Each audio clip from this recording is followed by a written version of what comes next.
Andy, I just ask your thoughts on the team selection.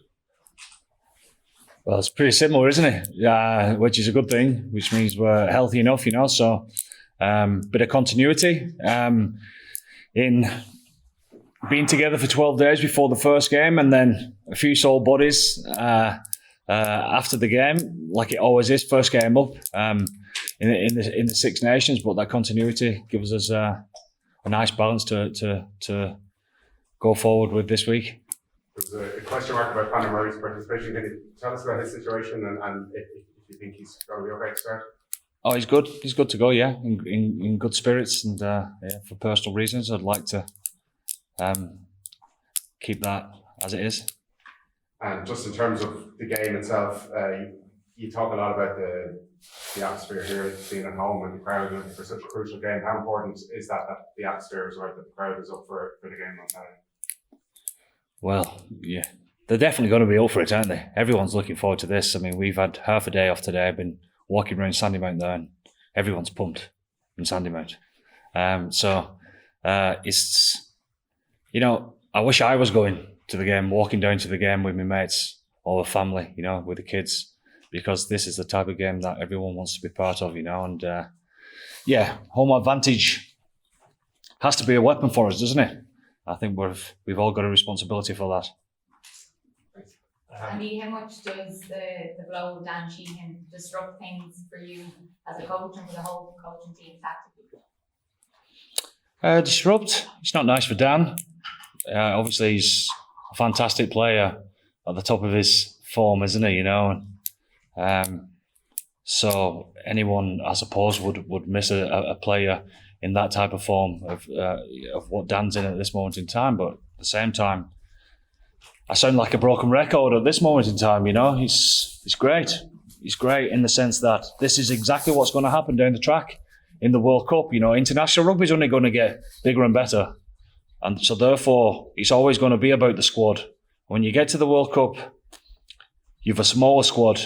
There's a 12-day turnaround there, as far as, and rightly so, as far as concussions concerned, HIAs, etc. So you're always going to be numbers down, and you've got to be able to roll with the punches as far as that's concerned. So we're happy with how our squad is developing, pushing each other, competing against each other, and Rob has been always added to our performance. Let's put it that way. So I also think that he can do a good job in this type of game for us as well. And for the other injury blows, is there anyone that was close? I know Ty Furlong was he nearly there? I know he had a calf issue and he was out on the pitch the last day. Was he close to maybe playing this weekend? No. Anyone else that was close? Jordan has progressed really well and done most of the training this week as well. And just for you personally, facing France, since you came in, you faced them 3 times, 3 losses. How much personally would you like to get a victory over the French? Me, I love the way that the French play, so I have nothing personal against the French.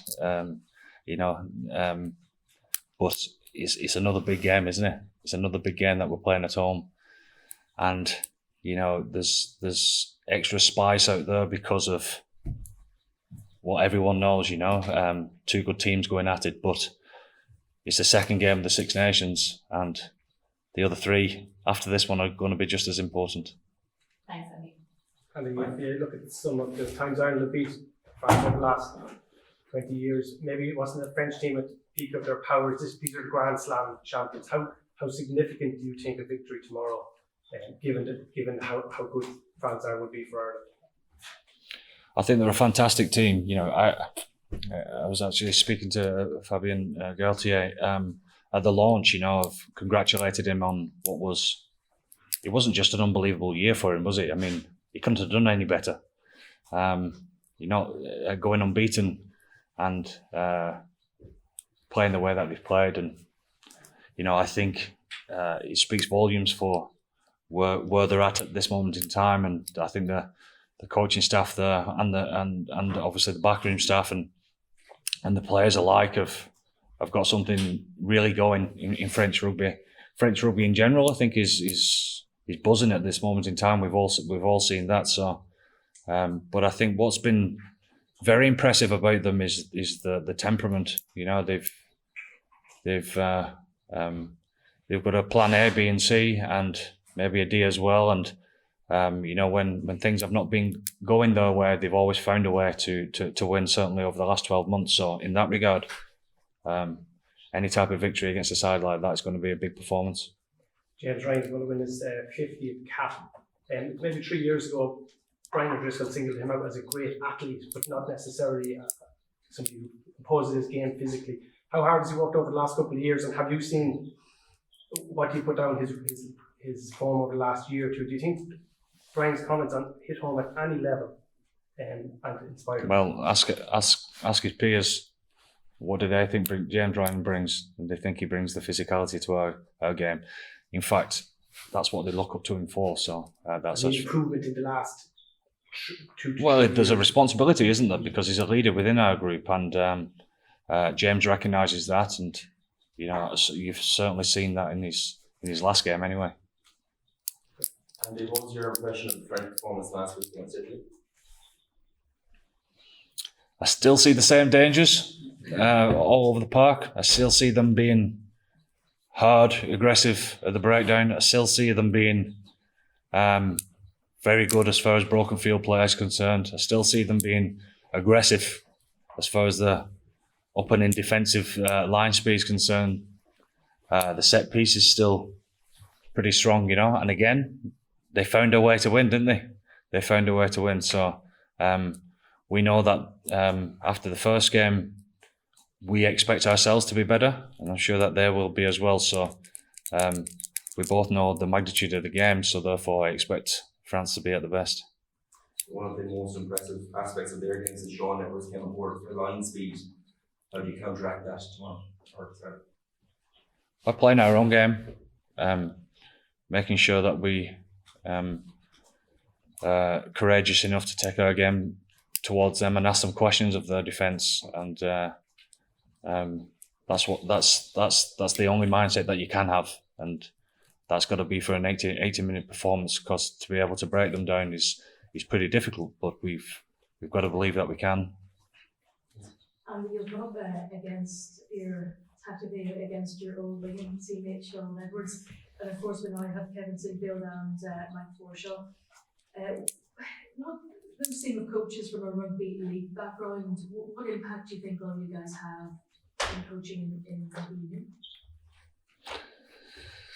It's a good question, you know, because there's something in the water there, isn't there? There's a theme that goes with that. So you know, you have to look deep into it to try and understand it. And I don't know. I think defensive formats in rugby league have been a must for years and years, you know. And I think rugby union going professional a little bit later than that, and you know, rugby league is probably